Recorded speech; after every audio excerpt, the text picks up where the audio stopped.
وكفى وسلام على عباده الذين اصطفى أما بعد. أعوذ بالله من الشيطان الرجيم. بسم الله الرحمن الرحيم. يا أيها الذين آمنوا استعينوا بالصبر والصلاة إن الله مع الصابرين ولا تقولوا لمن يقتل في سبيل الله أموات بل أحياء ولكن لا تشعرون ولنبلونكم بشيء من الخوف والجوع ونقص من الأموال والأنفس والثمرات وبشر الصابرين الذين إذا أصابتهم مصيبة قالوا إنا لله وإنا إليه راجعون أولئك عليهم صلوات من ربهم ورحمة وأولئك هم المهتدون. صدق اللہ العظیم. اللہم صل علی سیدنا محمد وعلی آل سیدنا محمد وبارک وسلم. یہ سورہ بقرہ کا 19واں رکوع، اس کی ابتدائی آیات ہے. آیات نمبر 153 سے 157 تک کی تلاوت کی گئی. جو سلسلہ بنی اسرائیل کا اور اس سے خطاب کا چل رہا تھا وہ اب یہاں تک پورا ہو گیا، اور اب براہ راست ایمان والوں سے خطاب شروع ہوا ہے، اور اب احکامات آئیں گے. سورہ بقرہ میں احکامات بہت زیادہ ہیں. اس سے پہلے اللہ پاک نے ارشاد فرمایا تھا 18ویں رکوع میں کہ وَلِكُلٍّ وِجْهَةٌ هُوَ مُوَلِّيهَا فَاسْتَبِقُوا الْخَيْرَاتِ، کہ زیادہ بحث و مباحثے میں مت الجھو، اس لیے کہ جو بحث کرتے تھے کہ قبلہ ادھر ہو گیا کبھی ادھر ہو گیا، تو اس طرف جن لوگوں نے نماز ادا کی ان کی نمازوں کا کیا ہوگا، فرمایا اس طرح کی بحث و مباحثے میں مت پڑو، نیکی کے کام کرتے رہو. اب نیکی کے کاموں کی تفصیلات اب شروع ہو رہی ہیں. اس میں سب سے پہلا نیکی کا کام جو تذکرہ کیا گیا، فرمایا یا ایھا الذین آمنوا، اے ایمان والوں، استعینوا بالصبر والصلاۃ، صبر کے ذریعے سے اللہ سے مدد طلب کرو اور نماز کے ذریعے سے مدد طلب کرو. سب سے پہلا تذکرہ جو کیا، جو حکم دیا، وہ کس کا؟ صبر کا، کہ صبر سے مدد طلب کرو. ایک جگہ اور اللہ پاک نے ارشاد فرمایا جنتیوں کی صفات بیان کرتے ہوئے کہ اولئک یجزون الغرفۃ بما صبروا، کہ یہ جو جنتیوں کو جنت ملے گی یہ کس بنیاد پر ملے گی؟ بما صبروا، دنیا میں ان کے صبر کرنے کی وجہ سے، اور آخرت میں اللہ پاک صبر کرنے والوں کو بغیر حساب اور کتاب کے جنت میں داخل کرتے ہیں. انما یوفی الصابرون اجرہم بغیر حساب، بغیر حساب و کتاب کے ان کو بدلہ مل جائے گا، اور جس کا حساب اور کتاب ہوگا وہ پھنس ہی جائے گا. ایک موقع پر حضرت عائشہ صدیقہ رضی اللہ تعالیٰ عنہ فرماتی ہیں کہ میں دیکھا کرتی تھی کہ رسول اللہ صلی اللہ علیہ وسلم نمازوں کے بعد دعا کرتے تھے اللہم حاسبنی حسابا یسیرا، کہ اللہ میرا آسان حساب کتاب لیجیے گا. تو فرماتی ہیں کہ میں نے پوچھا یا رسول اللہ آسان حساب و کتاب کس کو کہتے ہیں؟ تو رسول اللہ صلی اللہ علیہ وسلم نے ارشاد فرمایا کہ آسان حساب اور کتاب یہ کہ اللہ پاک نامہ اعمال میں نگاہ ڈالیں اور کہیں کہ جاؤ، بس یہ ہے آسان حساب کتاب.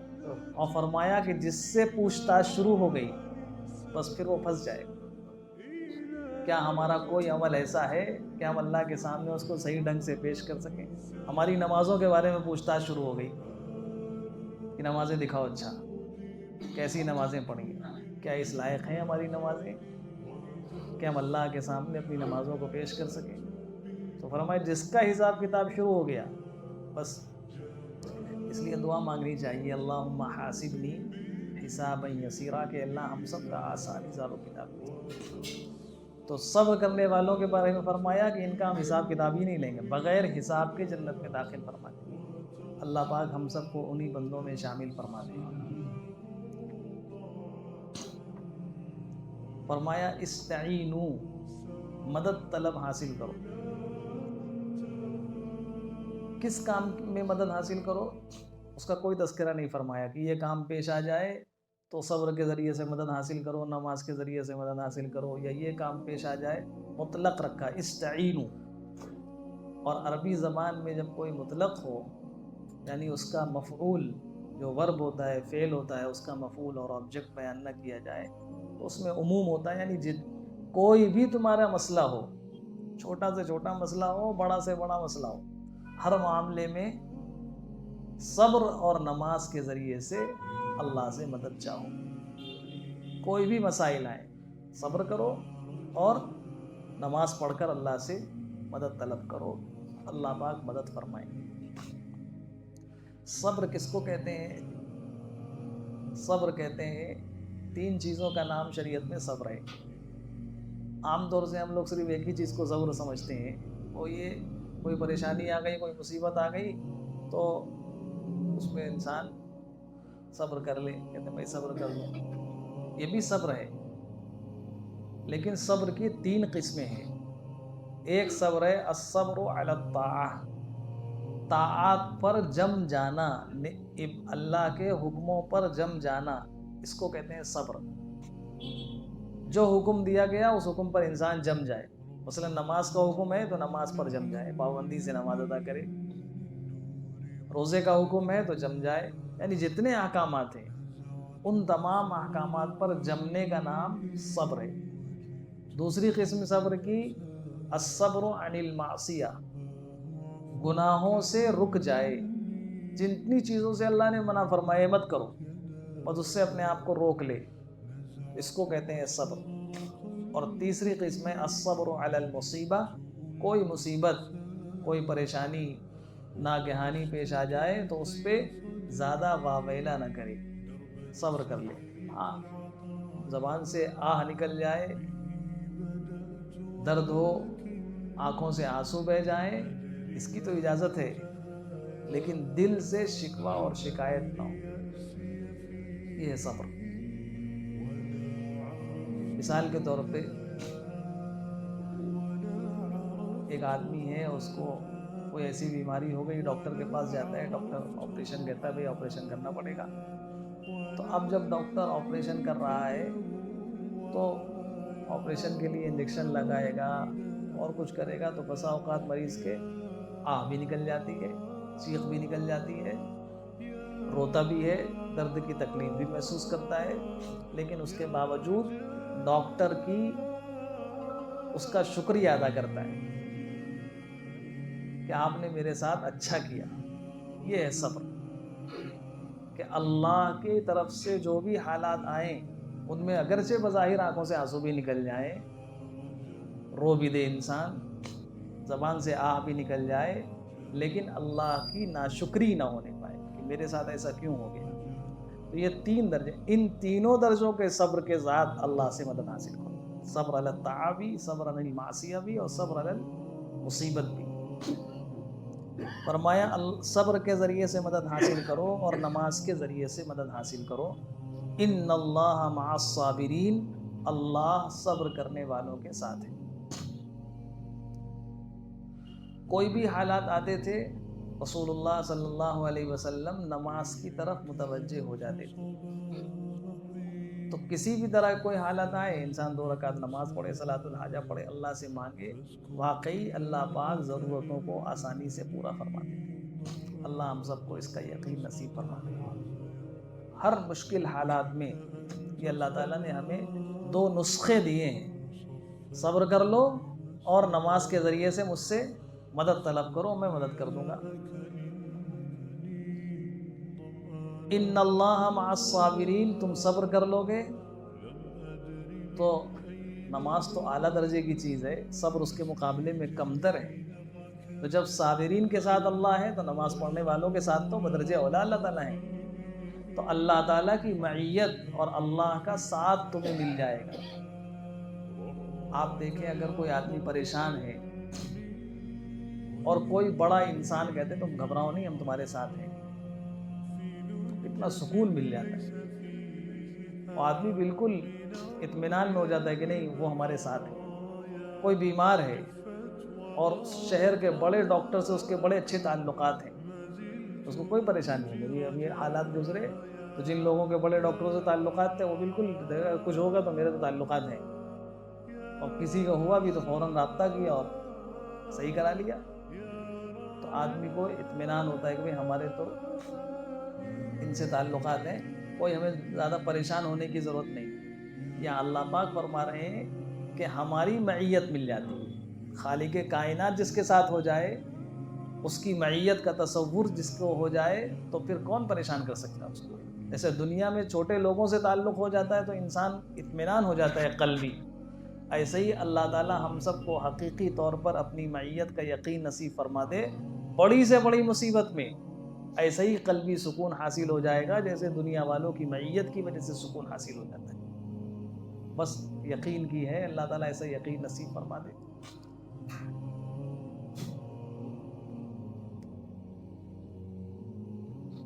یہ آیات جس زمانے میں نازل ہوئی، سورہ بقرہ مدنی صورت ہے، اور مدینہ منورہ میں کفار کے ساتھ جنگیں شروع ہو گئی تھی، تو اللہ نے فرمایا مصیبتیں اور پریشانیاں جو تمہارے اوپر آئیں گی تو کبھی ایسا بھی ہوگا کہ تمہارے کسی عزیز کو قتل کر دیا جائے، اس کو مار دیا جائے، زیادہ گھبرانا اور پریشان نہیں ہونا، صبر کرنا، اور جو قتل کر دیا جاتا ہے، شہید کر دیا جاتا ہے میرے راستے میں، وہ مرتا نہیں ہے، وہ زندہ رہتا ہے۔ فرمایا یا وَلَا تَقُولُوا لِمَن يُقْتَلُ فِي سَبِيلِ اللَّهِ أَمْوَاتٌ بَلْ أَحْيَاءٌ وَلَكِنْ لَا تَشْعُرُونَ، اور جو لوگ میرے راستے میں، اللہ کے راستے میں شہید کر دیے جاتے ہیں ان کو مردہ مت کہو، ان کو یہ مت کہو کہ یہ مر گئے، بل احیاء، بلکہ وہ زندہ ہوتے ہیں، ہاں ان کی زندگی کا تمہیں شعور نہیں ہوتا، وَلَكِنْ لَا تَشْعُرُونَ، تم ان کی زندگی کو سمجھ نہیں سکتے کہ کیسی زندگی ملتی۔ تو دیکھیے جتنے لوگ مر جاتے ہیں، انتقال ہو جاتا ہے، سب کو ایک حیات ملتی ہے، اور یہ جو ہمارا جسم ہے، اسی جسم کے ساتھ جتنے معاملات ہوتے ہیں وہ اسی جسم کے ساتھ بھی ہوتے ہیں، روح کے ساتھ بھی ہوتے ہیں، اس روح کا اثر جسم کو بھی ملتا ہے۔ جو شہداء ہوتے ہیں ان کے اندر جو حیات ہوتی ہے وہ عام مردوں سے زیادہ ہوتی ہے، اور انبیاء علیہ السلام جو ہوتے ہیں ان کی جو حیات ہوتی ہے وہ بہت اعلیٰ درجے کی ہوتی ہے۔ تو ہوتے تو یہ دنیا میں تو حکم مردے کا ہی لگے گا، جس کو شہید کر دیا جائے اللہ کے راستے میں، ایسا نہیں کہ اس کو زندہ سمجھا جائے، قبر میں نہیں دفن کیا جائے گا، دفن کریں گے اس کو قبر میں، اس کی جو میراث ہوگی وہ بھی تقسیم ہوگی، اس کی جو زوجہ اور بیوی ہوں گی وہ عدت بھی گزاریں گی۔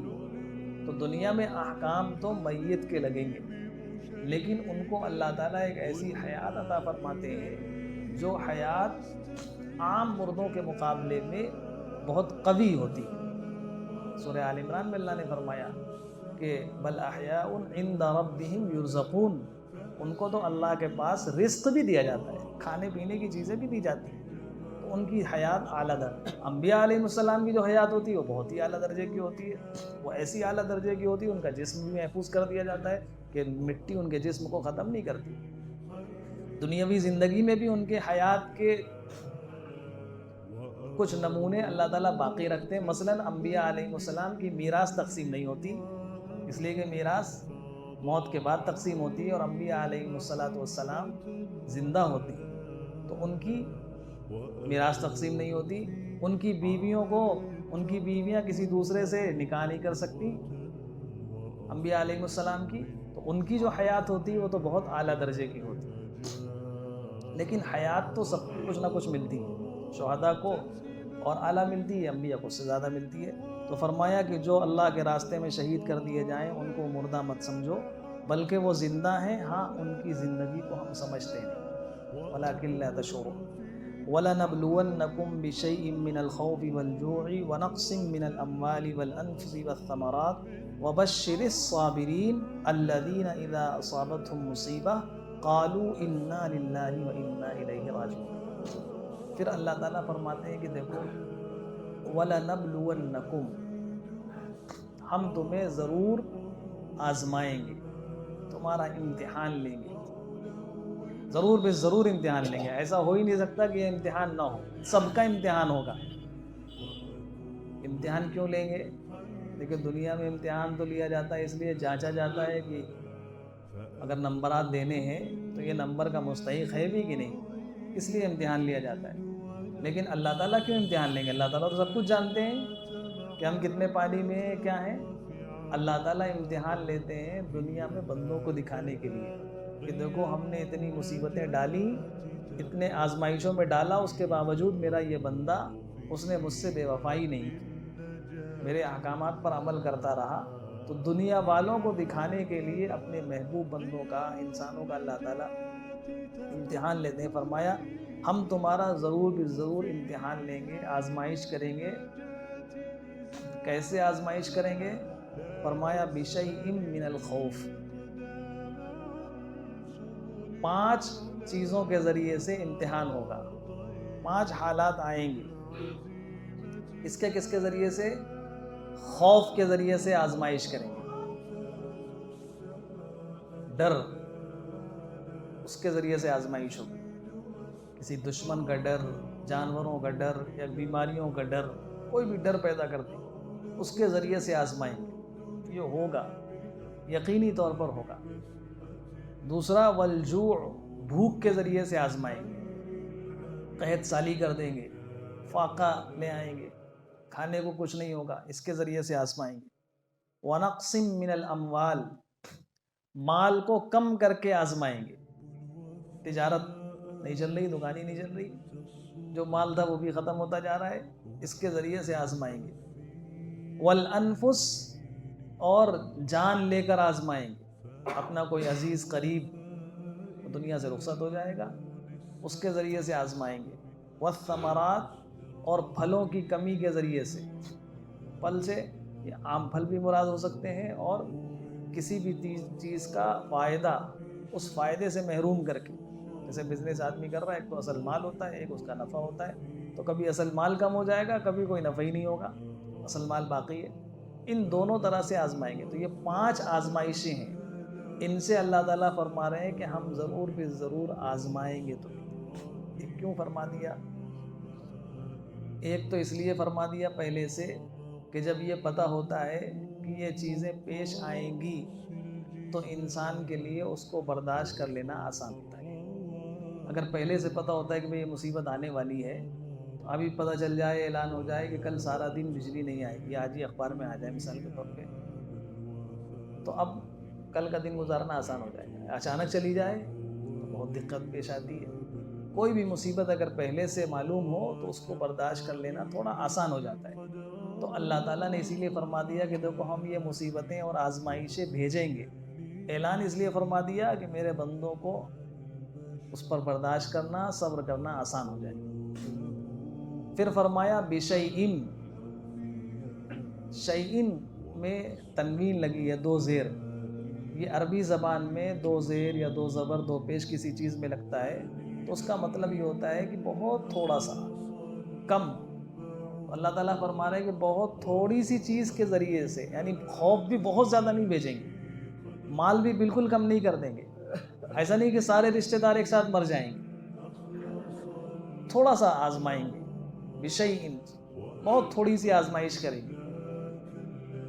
اور پھر با لگا دیا، با لگانے کا بھی مطلب یعنی اس تھوڑی سی چیز میں سے بھی بہت کم آزمائیں گے۔ اور انسان اگر دیکھے، ایک طرف تو اللہ کی نعمتیں اور دوسری طرف آزمائشیں، تو کون سی چیز زیادہ ہے؟ جب ہم غور کرنے بیٹھیں گے تو اللہ نے قرآن میں فرمایا وَإِن تَعُدُّوا نِعْمَةَ اللَّهِ لَا تُحْصُوهَا، میری نعمتوں کو گننا چاہو گے تو گن نہیں سکتے، کتنی نعمتیں ہم نے دے رکھی۔ تو نعمتیں تو اللہ نے بہت دے رکھی ہیں، آزمائشیں جو کرتے ہیں وہ بہت تھوڑی سی چیز میں کرتے ہیں۔ آج ان بندوں کے اندر صبر نہیں ہوتا، جن کو پتہ نہیں ہوتا کہ کیا کرنا ہے، وہ انہی چیزوں میں پڑھ کر پریشان ہوتے ہیں اور اپنی زندگی کو تباہ کر لیتے ہیں۔ نہ دنیا میں کچھ ملتا ہے، نہ اس کا آخرت میں کوئی صلہ ملتا ہے۔ فرمایا مومن ہر حال میں خیر میں، اس کو بھلائی پہنچتی ہے شکر کرتا ہے تو بھی اس کو نعمت ملتی ہے، کوئی مصیبت پہنچتی ہے صبر کرتا ہے تو بھی اس سے فائدہ ہوتا ہے۔ تو یہ پانچوں حالات ہر انسان کے ساتھ آئیں گے۔ پھر اللہ تعالیٰ آگے فرماتے ہیں کہ جب یہ حالات آئیں تو کیا کرنا ہے؟ فرمایا وَبَشِّرِ الصَّابِرِينَ، آپ خوشخبری سنا دیجئے صبر کرنے والوں کو۔ کیا مصیبت پر خوشخبری سنائی جاتی ہے؟ کسی کے گھر میں کسی کے والد کا انتقال ہو گیا، کسی کے بچے کا انتقال ہو گیا، ماں کا انتقال ہو گیا، اس سے کہیں بھائی خوشخبری آپ کو ہم دینے آئے، تو کیا کہے گا؟ اللہ کیا فرما رہے ہیں؟ ارحم الراحمین، جو سب سے زیادہ رحم کرنے والے ہیں وہ فرما رہے ہیں۔ اور کس سے فرما رہے ہیں؟ رحمت للعالمین صلی اللہ علیہ وسلم سے فرما رہے ہیں، اے نبی آپ خوشخبری سنا دیجیے۔ اس سے پتہ چلا جو مصیبتیں اور پریشانیاں ہیں وہ مصیبت نہیں ہے، اس کو تو ہم سمجھ رہے ہیں نا مصیبت، یہ ہمارے فائدے کے لیے زحمت نہیں بلکہ رحمت ہے۔ آپ کے پاس بائک ہے اور اس بائک کو کوئی لے لے، لیکن یہ کہے کہ یہ بائک لے کر ہم مرسیڈیز کار دیں گے، تو آپ بتائیے بائک جانے کا غم کریں گے یا مرسیڈیز آنے کی خوشی منائیں گے؟ خوشی منائیں گے نا، بائک جانے کا کوئی غم نہیں ہوگا، کیوں؟ اس سے بہتر چیز مل رہی ہے۔ تو جو مصیبتیں یہ پیش آئی ہیں، مال کم ہو گیا، خوف ہو گیا، کوئی انتقال ہو گیا، کسی کا کچھ بھی ہوا ہو، ان کے بعد ملے گا کیا؟ اگر صبر کر لیا، ان اللہ مع الصابرین، اللہ کی معیت ملے گی، اور اللہ مل جائیں، یہ ساری چیزیں چلی جائیں تو کون فائدے میں؟ تو اگر انسان یہ غور کرے تو پھر واقعی یہ بشارت کے لائق ہے کہ پریشانی آئی، مصیبت آئی، صبر کر لیا تو اس صبر پر تو ہمیں اللہ کی معیت مل گئی، اللہ کا تقرب مل گیا۔ یہ دنیا کی یہ چیز چلی گئی، مال کم ہو گیا، کوئی عزیز و دنیا سے چلا گیا، ٹھیک ہے چلا گیا، لیکن اس کے بعد ہم نے جو صبر کیا اس پہ تو اللہ مل گیا۔ تو پھر اسی لیے فرمایا کہ ایسے لوگوں کو بشارت دے دیجیے، وبشر الصابرین۔ لیکن صبر کرنا بھی کوئی آسان نہیں۔ سورہ نحل میں اللہ نے فرمایا حضور صلی اللہ علیہ وسلم سے خطاب کر کے کہ وَاصْبِرْ، اے نبی صبر کیجئے۔ جو کافر برا بھلا کہتے ہیں آپ ان کی باتوں کے اوپر دھیان نہ کیجئے اور صبر کرتے رہیے، وَاصْبِرْ۔ پھر آگے فرمایا وَمَا صَبْرُكَ إِلَّا بِاللَّهِ، اور آپ صبر نہیں کر سکتے مگر اللہ کی توفیق سے۔ جب نبی سے اللہ نے کہہ دیا کہ آپ کو صبر دیں گے ہم، تو کوئی پریشانی مصیبتیں آئیں تو اللہ سے صبر بھی مانگنا چاہیے کہ اللہ ہمیں صبر عطا فرما دیجیے۔ صبر کس کو کہتے ہیں بھی ہم نے بتایا، زبان سے رنج کا اظہار ہو جائے، اپنی تکلیف کا اظہار ہو جائے، اس کی اجازت ہے۔ آنکھوں سے آنسو بہہ جائیں، اس کی اجازت ہے، بلکہ رو لینا چاہیے کوئی مصیبت پیش آ جائے، اس سے دل ہلکا ہو جاتا ہے۔ لیکن دل سے اللہ سے شکایت نہ ہو، نہ زبان سے شکایت ہو کہ میرے ساتھ ایسا کیوں ہو گیا، اور نہ دل سے شکایت۔ اللہ تعالیٰ جس بندے کے ساتھ جو کرتے ہیں وہ خیر کے لیے کرتے ہیں، بہتر ہی ہوتا ہے۔ ایک موقع پر ایک بزرگ کا واقعہ لکھا ہے کہ بارش ہو گئی تو ان کی زبان سے جملہ نکلا کہ آج کتنے موقع پر بارش ہوئی ہے، کتنے موقع سے بارش ہو گئی۔ تو فوراً آواز آئی غیب سے کہ بے ادب، کیا کبھی میں نے بے موقع بھی بارش کی ہے؟ فوراً تنبیہ ہو گئی، اللہ سے توبہ اور استغفار کیا، معافی مانگی۔ ان کا تو ہر کام موقع ہی سے ہوتا ہے، کیا بے موقع بھی کوئی چیز ہوتی ہے؟ جو جس وقت اللہ تعالیٰ کرتے ہیں اس میں خیر ہی ہوتا ہے۔ یہ ہے صبر کہ ہر حال میں اللہ سے راضی رہے. کوئی بھی مصیبت پریشانی آئے بس دل اللہ کی طرف متوجہ رہے کہ اللہ آپ کے اس فیصلے سے ہم راضی ہیں. الذین اذا اصابتہم مصیبہ، آپ خوشخبری کن کو سنائیے؟ جو صبر کریں اور جب مصیبت پہنچے تو وہ کیا کہیں؟ انا للہ و انا الیہ راجعون. کوئی بھی مصیبت آئے بس یہ کہہ دیں انا للہ و انا الیہ راجعون. جو یہ جملہ کہہ دیں آپ ایسے صابرین کو خوشخبری سنا دیجیے. یہ ایسا جملہ ہے، اللہ کے رسول صلی اللہ علیہ وسلم نے فرمایا کہ یہ میری امت کی خصوصیت ہے. انا للہ و انا الیہ راجعون پچھلی امتوں کو نہیں دیا گیا. اگر فرمایا پچھلی امتوں میں سے کسی کو ملتا تو حضرت یعقوب علیہ السلام کو یہ جملہ دیا جاتا. ان کے بیٹے یوسف علیہ السلام کو جب بھائی لے گئے اور لے جا کر کنویں میں ڈال دیا اور غلام بنا کر بیچ دیا، تو یعقوب علیہ السلام کو جب بہت یاد آتی تھی، بہت پریشان ہوتے تھے، تو کہتے تھے یا اسفا علی یوسف، ہائے افسوس یوسف پر. اگر ان کو یہ جملہ دیا جاتا تو وہ یہی پڑھتے انا للہ و انا الیہ. یہ اس امت کی خصوصیت ہے، اللہ نے اس امت کو دیا ہے انا للہ و انا الیہ راجعون. کوئی مصیبت پیش آئے تو یہ جملہ پڑھنا ہے. کب پڑھنا ہے؟ 4 وقت تو 4 چیزیں تو حدیث پاک میں. ایک فرمایا کہ کانٹا چبھ جائے تو رسول اللہ صلی اللہ علیہ وسلم نے یہ جملہ پڑھا. مچھر کاٹ لیا تو رسول اللہ صلی اللہ علیہ وسلم نے یہ جملہ پڑھا انا للہ و انا الیہ راجعون. چراغ جل رہا تھا بجھ گیا تو آپ نے پڑھا انا للہ و انا الیہ راجعون. جوتے کا تسمہ فیتا ٹوٹ گیا تو آپ نے پڑھا انا للہ و انا الیہ راجعون. یہ 4 چیزیں حدیث میں. پھر آپ نے فرمایا کہ جو بھی چیز جس سے مومن کو تکلیف پہنچے وہ مصیبت ہے اور اس کو اس پر اجر دیا جاتا ہے. عام قاعدہ بتا دیا. یعنی چھوٹی سی چھوٹی کوئی مصیبت آئے، بڑی سے بڑی کوئی مصیبت آئے، کسی بھی درجے کی مصیبت ہو، بس انسان یہ جملہ پڑھ لے انا للہ و انا الیہ راجعون تو وہ اس خوشخبری کا مستحق ہو جائے گا. اب یہ جملے میں ایسی کیا خاص بات ہے کہ انا للہ و انا الیہ راجعون پڑھ لیا تو اس کو اتنا اجر و ثواب مل جائے گا اور اس کے لیے صبر کرنا آسان ہو جائے گا. اگر ہم لوگ غور کریں تو واقعی یہ جملہ ایسا ہے کہ بڑی سے بڑی مصیبت کے وقت اگر انسان سمجھ کے پڑھ لے تو اس کو مصیبت کو برداشت کر لینا اور مصیبت پر صبر کر لینا اس کے لیے آسان ہو جائے گا. کیا مطلب ہے اس کا؟ اس میں 2 جملے ہیں. ایک ہے انا للہ، دوسرا ہے و انا الیہ راجعون. انا للہ کا مطلب کیا ہے؟ انا للہ کا مطلب یہ ہے کہ ہم سب اللہ کے ہیں. ہم سب کس کے ہیں؟ اللہ کے ہیں. کیا مطلب اللہ کے ہیں؟ یعنی اللہ ہمارا مالک ہے. جب مالک ہے تو 2 چیزیں ہیں مالک ہونے کی حیثیت سے.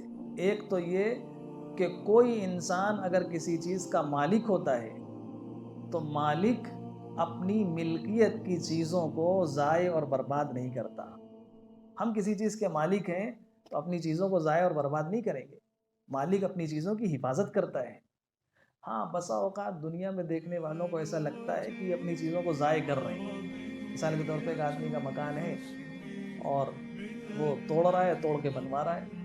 دیکھنے والا تو یہ سوچے گا کہ اچھا خاصا مکان ہے، یہ توڑے ڈالنے اس کو، لیکن اس کو نہیں پتا کہ مالک اپنے اس مکان کو پہلے سے زیادہ بہتر بنانے کے لیے توڑ رہا ہے کہ اب نیا بنوائیں گے، بہت اچھا بنوائیں گے، اس لیے توڑ رہا ہے. تو کوئی مالک اپنی چیز کو ضائع اور برباد نہیں کرتا. انا للہ جب اللہ مالک ہے تو جو مصیبت اور یہ پریشانی پیش آئی ہے، ہو سکتا ہے ابھی ہمیں اس کو دیکھنے میں فائدہ اس کا محسوس نہ ہو کہ کیوں آئی. جیسے ایک مکان آدمی توڑ رہا ہے، دیکھنے والے کو نہیں پتا کیوں توڑ رہا ہے. بظاہر تو یہ لگے گا کہ اچھا خاصا مکان توڑا جا رہا ہے، لیکن اس کے پیچھے منشا کیا ہے؟ ایک اور اچھا مکان تعمیر کرنا. تو ایسے ہی دنیا میں کوئی مصیبت پیش آتی ہے تو ہمیں چاہے پتہ نہ چلے لیکن اللہ اس کے پیچھے یہی منشا ہوتی ہے کہ ہمیں اس کو اور صحیح کرنا ہے. اس لیے کوئی مالک اپنی چیز کو ضائع اور برباد نہیں کرتا. اللہ پاک مالک ہے ہم سب کے. دوسرا مقصد مطلب انا للہ کا کہ ہم سب اللہ کے ہیں اور مالک کو اپنی چیزوں میں مکمل اختیار ہوتا ہے کہ جو چاہے وہ فیصلہ کرے. الماری ہے، الماری میں کچھ چیزیں اوپر رکھی ہیں، کچھ نیچے رکھی ہیں۔ اب ایک مالک ہے، وہ اس الماری کا مالک ہے، اس کے اندر کی چیزوں کا مالک ہے، تو اپنے نوکر سے کہتے ہیں کہ بھئی نیچے والے خانے میں جو کپ رکھے ہیں اس کو اٹھا کر اوپر والے خانے میں رکھ دو۔ تو کیا نوکر کو یہ پوچھنے کا حق ہوگا کہ مالک آپ ایسا کیوں کروا رہے ہیں؟ مالک ہے، جہاں چاہے وہاں رکھے۔ ایسے یہ دو خانے ہیں دنیا کے، یہ دنیا اور ایک آخرت۔ جب اللہ چاہتے ہیں یہاں رکھتے ہیں، کسی کو چاہتے ہیں تو اٹھا کر اوپر رکھ دیتے ہیں، آخرت تک پہنچا دیتے ہیں۔ وہ مالک ہیں۔ کسی کی اچھی حالت ہوتی ہے، اس کو تھوڑی سی پریشانی میں مبتلا کر دیتے ہیں، کوئی پریشان ہوتا ہے اس کی حالت کو اچھی کر دیتے ہیں، حالت کو بدل دیتے ہیں۔ وہ مالک ہیں جس کے ساتھ جو چاہیں وہ کریں، کسی کو کہنے کا کوئی حق نہیں ہے۔ تو دو مطلب انا للہ کے، اگر یہ حقیقت میں اس کو غور و فکر کر کے سوچ سمجھ کر انسان پڑھے تو بڑی سے بڑی مصیبت کو برداشت کر لینا آسان ہو جائے گا۔ ایک چیز انا للہ میں کہ اللہ تعالیٰ مالک ہیں اور دنیا کا کوئی مالک اپنی چیز کو برباد اور ضائع نہیں کرتا۔ یہ جو حالات پیش آئے ہیں ہمیں اس کا فائدہ نہیں معلوم، لیکن ہوگا ہمارے فائدے کے ہی لیے، اس لیے کہ وہ مالک اللہ کی طرف سے آیا ہے۔ ایک جگہ اور اللہ تعالیٰ نے ارشاد فرمایا قل، اے نبی آپ یہ لوگوں سے بتا دیجئے، لن یصیبنا الا ما کتب اللہ لنا۔ ہرگز ہرگز، عربی زبان میں لن اگر کسی چیز میں داخل ہو جاتا ہے بڑی تاکید پیدا ہو جاتی کہ ہرگز کوئی مصیبت اور پریشانی ہمیں پیش نہیں آ سکتی مگر وہی پریشانی اور مصیبتیں الا ما کتب اللہ لنا جو اللہ نے ہمارے لیے لکھ دی ہیں۔ بس ایسا نہیں ہو سکتا کہ اللہ نے ہماری قسمت میں کوئی مصیبت نہیں لکھی اور کوئی دوسرا انسان وہ مصیبت ہمیں پہنچا سکے۔ اگر یہ احساس ہو جائے کسی کو کہ جو کچھ ہمارے ساتھ پیش آتا ہے تو وہ ہماری قسمت میں لکھا ہے، اللہ کی طرف سے پیش آیا ہے، تو اس کا ایک فائدہ یہ ہوتا ہے کہ دوسرے انسانوں کی طرف سے جو حالات آتے ہیں پیش آتے ہیں، انسان ان انسانوں کی برائی اور دشمنی اپنے دل میں پھر نہیں پالتا۔ وہ سوچتا ہے کہ میرے اللہ کی طرف سے حالات ہیں، اللہ سے اپنا ربط اور تعلق مضبوط کرتا ہے، ان سے دور کرنے کی گزارش کرتا ہے، انسانوں سے دشمنی اس کو نہیں ہوتی۔ خیر، اللہ فرماتے ہیں کہ جو کچھ پیش آتا ہے الا ما کتب اللہ لنا، اللہ نے لکھا ہے تب پیش آئے، ورنہ کسی انسان کی ہمت نہیں کہ دوسرے انسان کو پریشان کر سکے۔ تو اللہ تعالیٰ ہمت دے، اللہ تعالیٰ چونکہ لکھ دیتے ہیں کہ ایسا ہونا ہے اس لیے ہوتا ہے۔ اگر کوئی انسان کسی کو پریشان کرنا چاہتا ہے اور وہ آسانی کے ساتھ پریشان کر لیتا ہے، تو آپ یہ سوچیے جو پریشان کر رہا ہے، مثلا کسی کو گولی مار دی، یہ ہاتھ میں جو اٹھنے کی طاقت ہے یہ کس نے دی؟ یہ چلانے کی طاقت کس نے دی؟ کیا اللہ تعالیٰ چاہتے تو ہاتھ کو شل نہ کر دیتے، حکم دیتے ہاتھ ختم ہو جاتا؟ یہ تو اللہ ہی کی طرف سے ہوا۔ تو فرمایا جو کچھ پیش آتا ہے اللہ کی طرف سے لکھا ہوتا ہے۔ پھر آگے بہت عجیب جملہ ہے، اتنی تسلی کا جملہ ہے، اللہ تعالیٰ ہم سب کو یقین نصیب فرما دے، بڑی سے بڑی مصیبت کو برداشت کر لینا آسان ہے۔ فرمایا قل لن یصیبنا الا ما کتب اللہ لنا هو مولانا۔ مصیبتیں کیوں اللہ تعالیٰ نے ہمارے لیے لکھ دی؟ فرمایا ہوا مولانا، وہ ہمارا مولا ہے، ہمارا آقا ہے، ہمارا مالک ہے، اور مالک اپنی چیزوں کو برباد نہیں کرتا، مالک کو اپنی چیزوں پر مکمل اختیار ہوتا ہے، وہ جس حالت میں چاہے ہمیں رکھے۔ وعلی اللہ فلیتوکل المؤمنون، ایمان والوں کو تو اللہ ہی پر بھروسہ کرنا چاہیے۔ انا للہ کو سمجھ کر اگر ہم لوگ پڑھنے لگیں، کائنات میں اس سے بڑھ کر صبر کا اور کوئی جملہ نہیں ہو سکتا، پوری دنیا میں اس سے بڑھ کر صبر کا اور کوئی جملہ نہیں ہو سکتا جو اللہ نے اپنے آخری محبوب صلی اللہ علیہ وسلم کی برکت سے ہم سب کو عطا فرمایا ہے۔ انا للہ۔ دوسرا جملہ کیا ہے؟ وَإِنَّا إِلَيْهِ رَاجِعُونَ، یہ بھی بہت صبر والا جملہ ہے۔ کوئی مصیبت پیش آئی، بیماری آ گئی، خوف آ گیا، یا کاروبار نہیں چل رہا ہے، اولاد کی طرف سے کوئی باتیں پیش آ گئیں، رشتہ داروں کی طرف سے کوئی باتیں پیش آ گئیں، کوئی بھی حالات آ گئے، انسان یہ پڑھ لے وَإِنَّا إِلَيْهِ رَاجِعُونَ، ہم سب اللہ کے پاس جانے والے ہیں۔ اس کا فائدہ کیا ہوگا جب یہ پڑھے گا کہ ہم سب اللہ کے پاس جانے والے ہیں؟ مطلب دنیا میں ہمیشہ نہیں رہنا ہے، دنیا سے جانا ہے۔ مثال کے طور پہ ایک رشتہ دار ہے، وہ بہت پریشان کر رہا ہے، ستاتا ہے، تکلیفیں پہنچاتا ہے، سازشیں کرتا ہے۔ جس انسان کا یہ عقیدہ ہوگا وَإِنَّا إِلَيْهِ رَاجِعُونَ، ہمیں جانا ہے اللہ کے پاس،